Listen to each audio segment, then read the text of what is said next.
seul au milieu de nulle part, ou avec des bons copains, parce que ça se partage aussi à plusieurs, ou avec des gens qui partagent ta vie. Et là, c'est juste formidable. Et dans ces moments-là, tu te dis, ben, moi, je suis là. Je suis en train de vivre ça et c'est absolument extraordinaire. Et je vous souhaite de vivre ça, il n'y a pas besoin d'aller jusqu'en Islande. Tu vois, là, avant-hier, j'étais dans les Hautes-Alpes, donc en France, hein, au sud de la France. Et d'un coup, on marchait, on a vu un troupeau de mouflons. Je ne sais pas si vous voyez ce que c'est que les mouflons. C'est des espèces de, comment on peut dire ça, de grandes chèvres avec des grandes cornes comme ça qui vivent dans la montagne. Et on les a croisés, il y avait des petits et tout. Et on est resté bouche bée devant eux. Et tu vois, moi, c'est ça que j'aime vivre et c'est ça que j'aime transmettre. Parce que pour moi, le bonheur est en grande partie là, en ce qui me concerne. Alors, j'espère que ça te donnera envie, surtout d'aller voir vous-même et tout ça. Ouais. C'est quoi l'endroit que vous avez préféré en partant en voyage? Ah, alors ça c'est une très bonne question, c'est que je ne me suis jamais posée. C'est très difficile à dire parce que, ben, tu vois, on se serait rencontrés il y a 1 an, je t'aurais dit, oh, l'Antarctique. Vous voyez où c'est l'Antarctique? Je t'aurais dit l'Antarctique. L'Antarctique c'est le territoire de glace, c'est là où il y a les baleines, les orques, etc. Et puis l'année dernière, j'ai donc eu un petit garçon qui est né au milieu de l'été. Et il devait avoir 2 semaines, on allait faire une randonnée tous les deux dans des montagnes pas loin de chez moi. Et alors là, tu vois, j'ai vu qu'il était complètement en alerte par rapport à tout ce qui se passait. Il a fait une petite sieste, j'avais installé une couverture avec ma femme, on avait fait ça au bord d'une rivière. Il dormait là, à l'ombre des arbres, il y avait des papillons, enfin c'était un Walt Disney le truc quoi.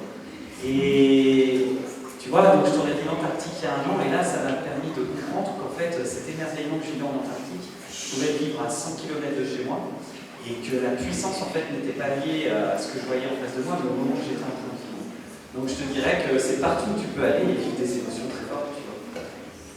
Oui, vas-y, vas-y mon nom, puis après il y a la chose aussi là. Mon plus beau souvenir au Groenland, c'est la première fois où j'y suis allé. Moi, ce qui m'a poussé à voyager, c'est d'aller voir des baleines.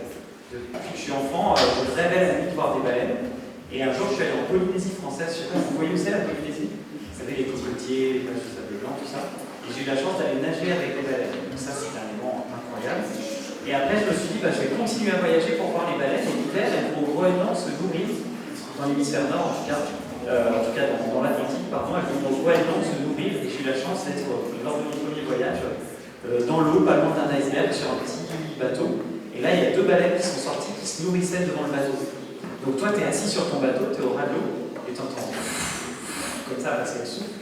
Et ce qui est fou, c'est qu'il y en a une qui est sortie et ce souffle, je me suis pris en pleine figure. Et c'était dingue parce que c'était très fort, tu vois, comme un moment, comme partage. Tu les entends faire plein de bruit. Par contre, je me suis rendu compte que leur souffle qui pue le poisson. Donc voilà, ça c'était moins agréable. Mais pour moi, cette rencontre avec les baleines, elle est juste fantastique. Et ça, c'est, tu vois, tu avais la baleine, les icebergs. Et je ne sais pas si vous vous souvenez de l'opération Groenland, ça arrive aux jeunes. Ils sont au milieu des icebergs et ils ont cette rencontre-là. Et ben, j'ai simplement raconté ce que moi j'avais vécu. Voilà. Question suivante. Ouais, vas-y, Manon. Pourquoi bébé Bouddha comme mascotte? Ah, pourquoi bébé Bouddha c'est la mascotte? Ah, parce qu'il est super mignon. Donc forcément, c'est lui la mascotte. Alors ça, écoute, j'en sais rien du tout pour être honnête, mais tu sais, quand tu écris pour la jeunesse, des fois, tu reviens à des réflexes d'enfant. Et comme moi, je voyageais toujours avec ce petit bébé Bouddha que j'ai pris en photo partout dans le monde, et ben, je me suis dit, allez, ce sera la mascotte des jeunes aussi. Ouais, on a d'autres questions?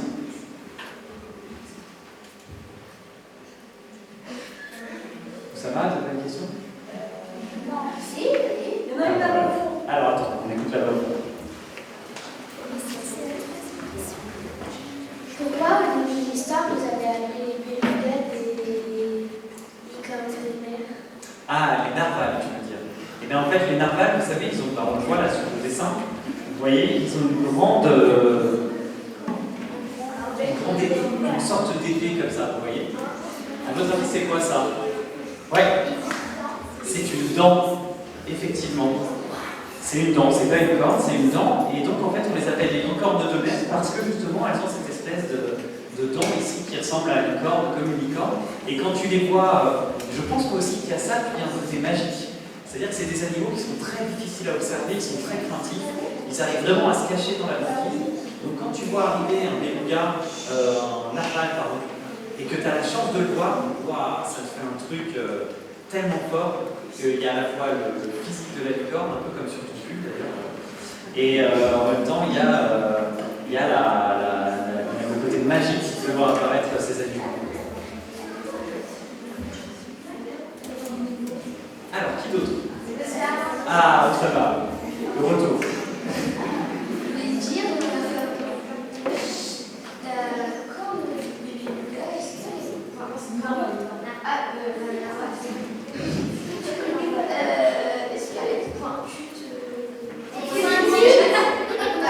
Oui, elle est pointue, ouais, bien sûr. Ouais. Si tu veux, c'est une dent, tu vois, ça a une forme effilée et pointue, ouais, effectivement. C'était vendu autrefois, on faisait croire que c'était des dents de licorne. En fait, c'était des dents normales. Alors, on passait les deux derrière.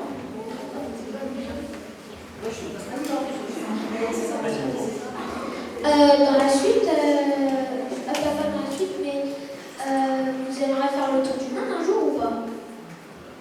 Écoute, pourquoi pas? Toi, t'aimerais bien le faire ou pas? Moi j'aimerais bien visiter des trucs. Mais... Ah bah ouais, tu vois, on a tous ce désir de découverte en nous. Moi, j'aimerais de faire ça, évidemment, tout simplement parce qu'il y a tellement de belles choses à voir et tellement de populations formidables à rencontrer. Évidemment, ça me plairait. Et après, tout est possible, hein, c'est pas si dur que ça à faire. Il faut juste s'organiser, faire un peu d'économie et partir. Alors, juste un truc, ce serait sympa que vous arrêtiez de faire des mois. Pendant qu'il parle, écoutez-vous, écoutez-le, parce que derrière, ça vous arrive de reposer plusieurs fois la même question. D'accord? Donc, réfléchissez à ce que vous allez poser comme question. Est-ce qu'elle n'a pas déjà été posée? D'accord?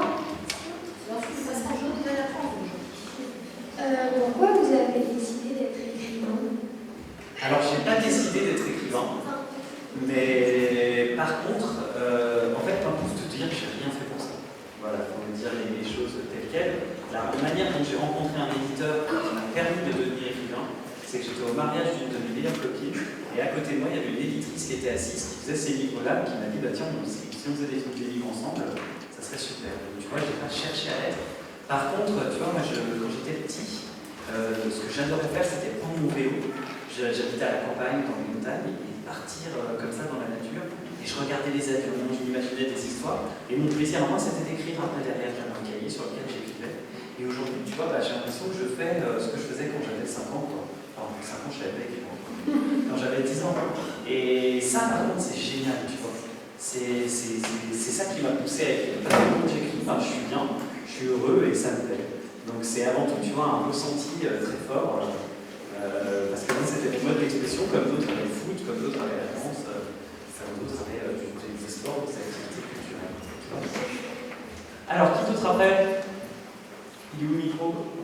Ah, vas-y, on t'écoute. Je m'appelle Yanis. Et pourquoi c'était des quatrièmes ou collégiens? Ah, c'est une bonne question ça, et parce que, tu vois, le livre s'adresse aux 8-12 ans. Donc on couvrait à la fois l'école primaire et le collège, mais on s'est dit que les collégiens, ça permettrait à tout le monde de s'y rencontrer, de s'y retrouver, tu vois. Parce que vous verrez, là vous avez 10 ans, quand vous aurez 13-14 ans, je pense que les mamans ici peuvent le confirmer, vous ne serez pas exactement les mêmes. Donc c'était intéressant de pouvoir aussi aborder la question de l'adolescence et de ce qui se passe dans ces moments-là pour des jeunes gens. Alors oui, le micro, les amis. Le micro, pour l'instant, c'est Oscar.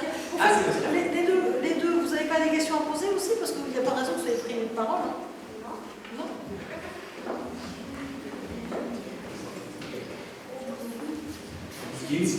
Bonjour. Est-ce que vous avez un moment préféré pour écrire dans la journée? Un moment préféré, oui. Moi, ce que j'aime bien faire quand j'écris, c'est aller faire. C'est l'après-midi que j'aime bien écrire. Parce que j'aime bien j'en faire du sport le matin ou quoi, et puis après l'après-midi écrire. Donc j'aime bien. Après, ce qui est bizarre avec l'écriture, c'est qu'on ne peut pas se dire allez, aujourd'hui je travaille de 16h à 20h. On a des fulgurances, à un moment on se met à écrire 10 heures dans la journée, puis 2 fois il ne se passe rien. Et ça, il faut accepter ce rythme de travail qui est quand même pas très classique. Donc voilà. Mais moi j'aime bien l'après-midi, tranquille, c'est chouette, on est bien. Et voilà, j'ai cherché mon petit chez l'assistante maternelle et j'ai passé une belle journée. Ouais. Alors, quelle autre question déjà? Oui. Je m'appelle Vincent. Bonjour Vincent. Est-ce que vous avez eu des reproches sur votre livre? Des reproches sur mon livre? Alors attends, j'essaye de m'en souvenir parce que moi j'ai plutôt tendance à penser à ce qui est positif. Mais des reproches sur mon livre, oui, tu sais qu'il y a des jeunes lecteurs qui m'ont dit tout simplement qu'ils ne trouvaient pas ça très intéressant. Mais parce que quand tu proposes ton univers, il faut accepter, et ça moi j'aurais bien aimé savoir ça à votre âge, c'est qu'il faut accepter que des fois quand on aime quelque chose, on n'est pas obligé de plaire à tout le monde et que tout le monde trouve ça génial. Donc il y a des lecteurs qui n'ont pas du tout aimé le livre. Il y a des parents qui ont trouvé ça gnangnan et un peu bête, mais écoute, c'est pas grave, tu vois, tous les goûts sont dans la nature. Voilà, moi j'ai fait ça avec sincérité, donc derrière, si ça plaît pas à tout le monde, c'est pas très grave. Tu vois. C'est pour ça que le comité de lecture propose plusieurs livres avec des Exactement. différents. Voilà. Merci le comité de sélection. Alors, après, qu'est-ce qu'il y a une question? Oui, vas-y, Manon. Vous préférez écrire ou voyager? Bah, j'aime bien faire les deux, figure-toi. Mais tu vois, voyager aujourd'hui, c'est mon métier. Enfin, ça a toujours été mon métier. Et c'est vrai que, par contre, ce que j'apprécie de plus en plus, c'est voyager en France. C'est-à-dire que moi, j'ai commencé à voyager dans notre pays très tard, et je le fais de plus en plus. Et je trouve que ce que j'ai appris ces derniers temps, c'est vraiment de s'émerveiller juste à côté de chez soi. Alors ça, c'est super. Il suffit de trouver un endroit magnifique, peut-être pas loin de Cesson, ou je ne sais où. Et tu vas passer des moments absolument formidables. Et après, c'est super de découvrir le reste du monde parce qu'on rencontre une nouvelle culture et puis on apprend à ne pas avoir de préjugés sur l'autre. On apprend à ne pas avoir des idées reçues sur sa propre expérience des autres cultures. Mais voilà, moi j'aime bien, je crois que je préfère voyager. Et voyager sans écrire, ça m'embêterait un petit peu, tu vois. Alors après, qui est-ce qui a le micro? Ouais. Quel est votre livre préféré? Ah, mon livre préféré? Eh bien écoute, c'est une très bonne question. Je crois qu'il y a celui d'Alfred Bulton, mais je dis non. Ah, tu ne parles pas de ça dans la sélection. En vrai de vrai, non, écoute, il y a deux livres que j'aime beaucoup, alors vous allez être surpris, il y en a un qui se passe au Groenland, qui s'appelle Imaka. C'est l'histoire d'un enseignant danois qui va enseigner au Groenland, et c'est génial. Vous êtes un peu jeune pour lire ça parce que ça fait 600 pages.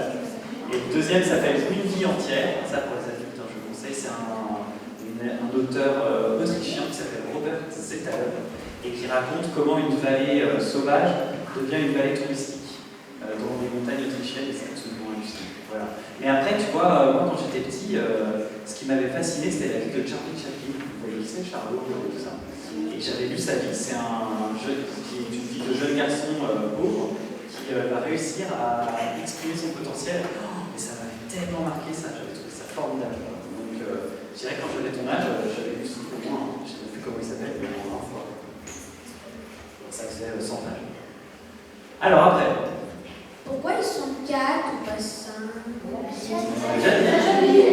Parce que 4, ça te permet vraiment de faire une équipe, 2 équipes, tu vois. Si tu fais 5, il y en a toujours qui se retrouvent tout seuls.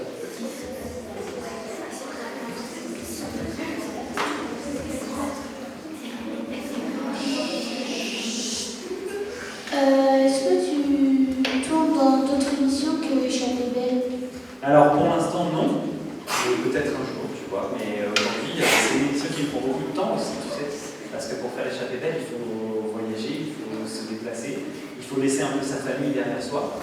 Et donc, moi, j'aime bien passer du temps avec ma famille, tu vois, ensemble. Donc, j'essaye de ne pas faire autre chose pour pouvoir me concentrer sur les liens.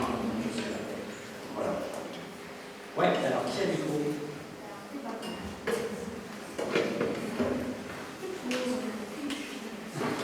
T'as un beau sourire, tu vois. Est-ce que vous avez des cousins qui écrivent des livres? Des cousins qui écrivent des livres? Alors, vraiment pas. Par contre, j'avais une tante institutrice qui m'a poussé beaucoup à écrire, tu vois. Alors, c'est marrant parce que à chaque fois qu'elle lit les livres, elle est très critique sur le style. Et le mec, j'ai trouvé passé simple, parce qu'elle parle plus de passé simple et tout. Mais non, j'ai pas de cousin qui écrit. Par contre, j'ai découvert que j'ai un arrière-grand-père qui était philosophe et qui a écrit des livres qui sont à la Bibliothèque nationale. Alors, c'est cool, j'ai découvert ça grâce à Facebook, tu vois, complètement par hasard. Où il y avait des gens qui cherchaient les membres de la famille qui m'ont dit ça. Tu vois. Voilà, donc c'est assez cool. Oui, vas-y, maman. Pourquoi vous professez? Ah, eh ben c'est eux qui m'ont choisi. Tu sais, quand tu cherches un éditeur, c'est une énorme galère. c'est très dur de signer un livre chez un éditeur. Et eux, ils m'ont proposé ça, on s'est rencontrés, et voilà, ça s'est fait comme ça. Puis Pulp Fiction, j'aimais bien le nom, je trouve ça drôle.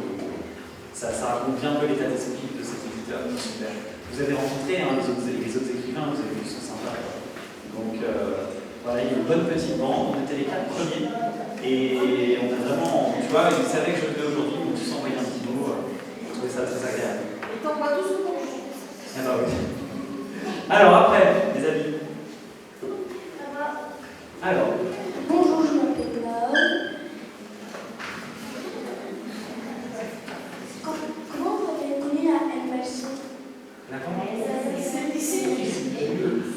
Ah, alors je l'ai connu grâce à Delphine et à Aliénor, tu vois. Je savais pas que ça existait. Moi, je n'avais jamais vu la saison.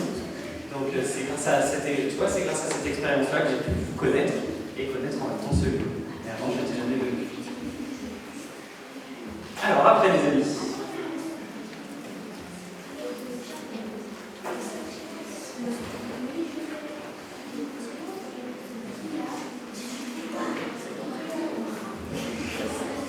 Allez, Grégoire, vas-y.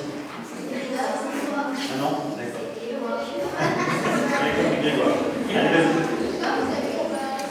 Par contre, pardon. Pourquoi j'ai choisi de dire que ça s'appelait la Tiverventure? Ah, pourquoi ça s'appelait la Tiverventure? Eh ben, tu sais quoi, j'avais un moment, je faisais du volley avec une équipe et on s'appelait la team, je sais pas comment, mais j'ai gardé, c'est un moment, ils ont un cri de guerre dans le livre, et j'ai gardé tous ces trucs de mon équipe de volley, donc voilà, c'est pour ça que j'aurais trouvé ce petit nom-là. Mais ce qui est très bon, c'est que tu vois, cette association dont je parle, là, la Fondation pour la Terre, elle existe en fait vraiment maintenant. Puisqu'avec mon épouse, à l'issue de ces livres, on a créé une association pour emmener des jeunes gens dans la nature. Et donc, la petite aventure existe en vrai présent. Et on a fait notre première expédition cette année, c'était absolument génial. Ouais, qui c'est Nico? Vas-y. Quel est votre personnage préféré dans Operation Ragnar? Oh là là, bah, c'est Monsieur Cheval. Vous vous souvenez, lui, le prof? Parce qu'en fait, il a vraiment existé. Et il s'appelait Monsieur Poulain, en vrai. Mais comme je voulais pas qu'il se reconnaisse, parce que, bon, je dis ça entre nous, il n'était pas très très sympa, je lui ai donné des qualités qu'il n'avait pas forcément. Mais par contre, je lui ai donné des qualités que j'avais chez un autre prof que j'ai connu quand j'étais ado. Moi, j'étais pas un très très bon élève, et ce prof m'avait permis de voir où est-ce que j'étais bon et m'avait aidé à travailler là où j'étais bon. Donc ça permettait de rendre hommage aussi à ce professeur. Et Monsieur Cheval, ouais, je l'aime bien. Et puis évidemment, Alice, qui, vous savez, la guide, bah, c'est ma femme, hein, dont je me suis inspiré, donc c'est ma préférée forcément. Alors, qui d'autre? Ah, où ça va? C'est bizarre ça, c'est étonnant. C'est quel sport que vous aimez? Vous n'avez pas dit que c'est quel sport que vous préférez? Ah, alors que je préfère regarder, c'est le foot. Désolé, hein, c'est pas très original. J'aime bien le rugby, mais j'aime pas le PSG. Hein. Non, je plaisante. C'est vrai. C'est toujours bien de dire ça quand on vient en région parisienne. Donc j'aime bien le foot, j'aime bien le rugby. Voilà, je sais pas si c'est sport. Après, moi, mon sport, c'est la randonnée. Ouais, j'aime bien. Pourquoi vous avez choisi l'opération et pas un autre? Et pas?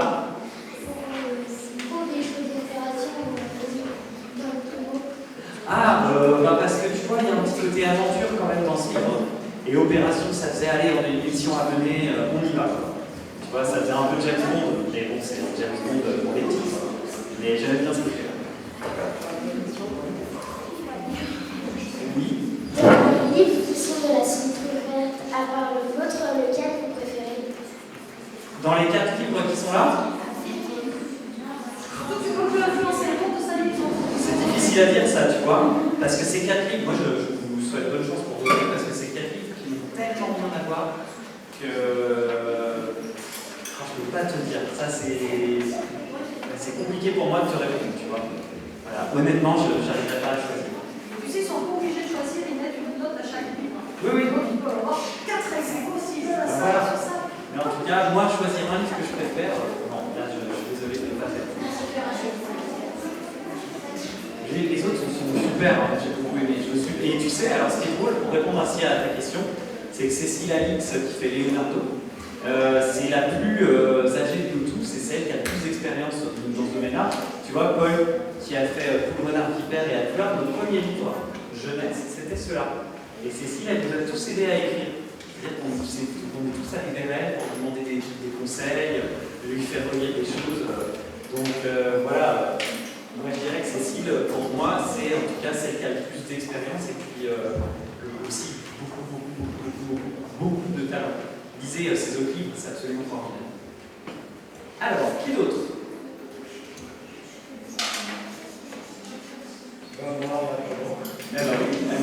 Sébastien, quand vous écrivez, vous écoutez la musique ou c'est le silence que vous choisissez? Alors moi, si j'écris, je choisis le silence et pas le wifi. Parce que sinon, la musique, elle nous emporte ailleurs. Et le wifi, c'est pour pas avoir la tentation, quand ça marche pas, de passer de perdre du temps sur Internet. Parce que ça, c'est le drame des auteurs aujourd'hui. C'est quand ça marche pas, on va se perdre sur le site. Mais la musique, ouais, par contre, c'est une vraie source d'inspiration. Quand par exemple, vous êtes dans le métro, vous écoutez de la musique, d'un coup, vous imaginez un truc et vous dites, ah bah voilà, là j'ai une séquence. Et hop, vous les écrivez après. Et souvent, j'ai remarqué dans ces moments-là, moi j'enregistre ce que j'ai à dire pour pouvoir après ne pas en perdre une miette et bien rester dans l'émotion que la musique a apportée.